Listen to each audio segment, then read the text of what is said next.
नमः सिद्धेभ्यः। ओम नमः सिद्धेभ्यः। ओम नमः सिद्धेभ्यः। अहिंसा परमो धर्म की। आचार्य गुरुवर श्री कुंद कुंद भगवान की। आचार्य गुरुवर श्री ज्ञान सागर मुनि महाराज की। जय बोलो परम पूज्य संत शून्याचार्य भगवान विद्यासागर जी महामुनि राज्य की। समस्त आचार्य संघ की।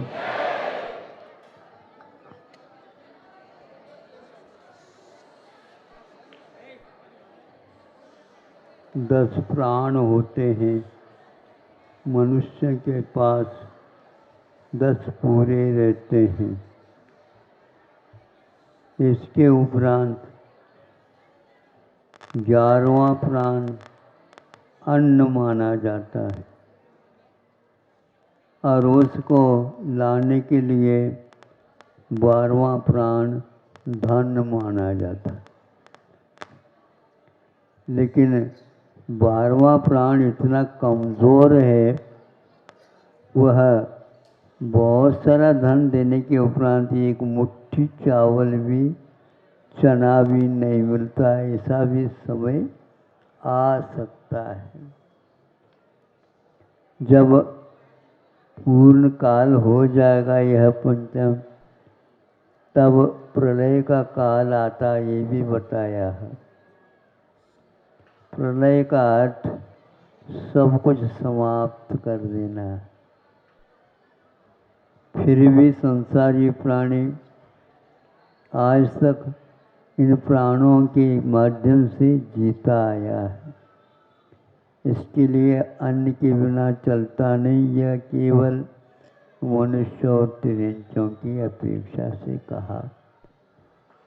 देवों के पास यह राशन अमृत के रूप में मिलता है, और वह भी ऐसे नहीं कि जब कभी भी अमृत खाते रहो या पीते रहो।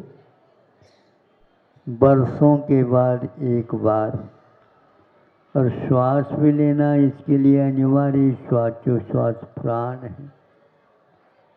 बड़ा विचित्र है, आप सो जाते हैं, कुछ पता नहीं रहता कौन क्या आता है जाता है, फिर भी आप प्राण श्वासोश्वास लेते रहते हैं और क्या करते हैं, छोड़ते भी हैं।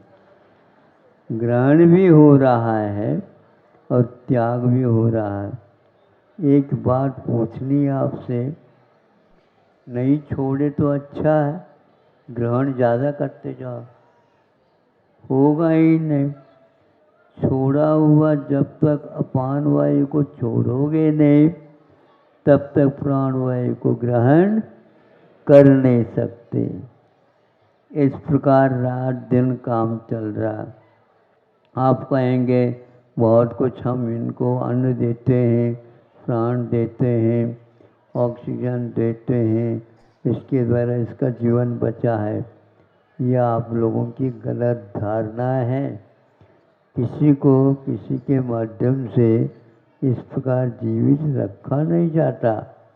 फिर भी उपचार से व्यवहार में कहा जाता है कि दान भी आवश्यक होता है।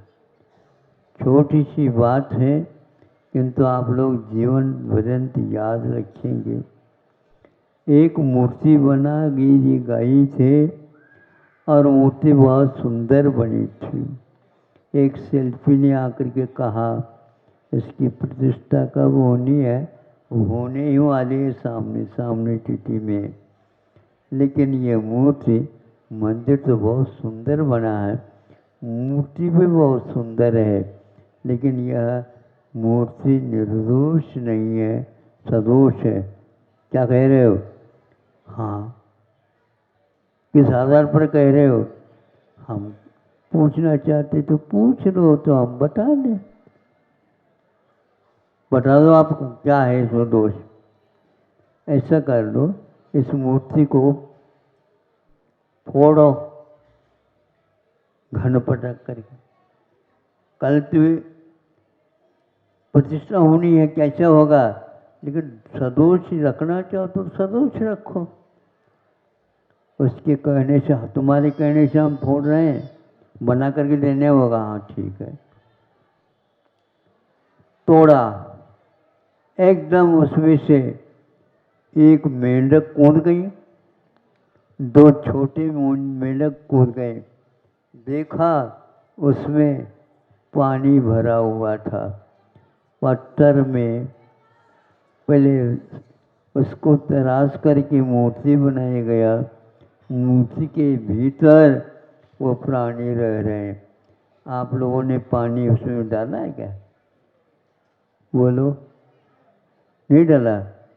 कोई न कोई डाला होगा। हाँ, उसके प्राण जो है उसके माध्यम से ये सब काम हो रहा है। उसके लिए इतना राशन मिल रहा है, इसलिए वो जीवित थे।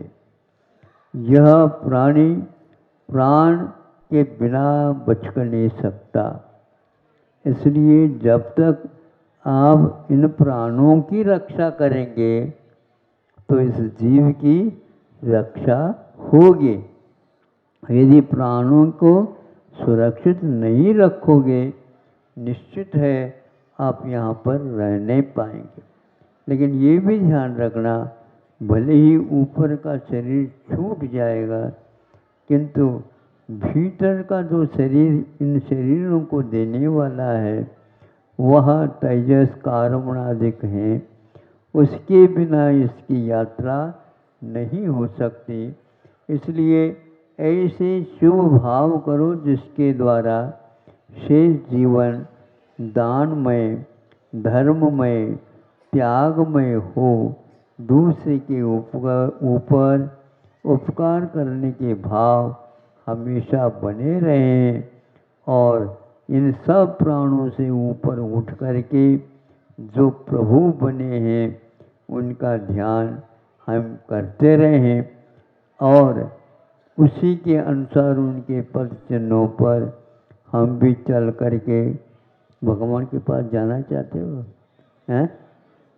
सोच लो, पूछ लो, अपने भीतर के भगवान को पहले पूछ लो। जो होनहार है उसको पूछो। मोह तोड़ना पड़ता है, मोह तोड़ेंगे तो निश्चित। तो वह शिल्पी को ये ज्ञान हो गया, किसी को नहीं हो रहा था। ये कैसे जाना?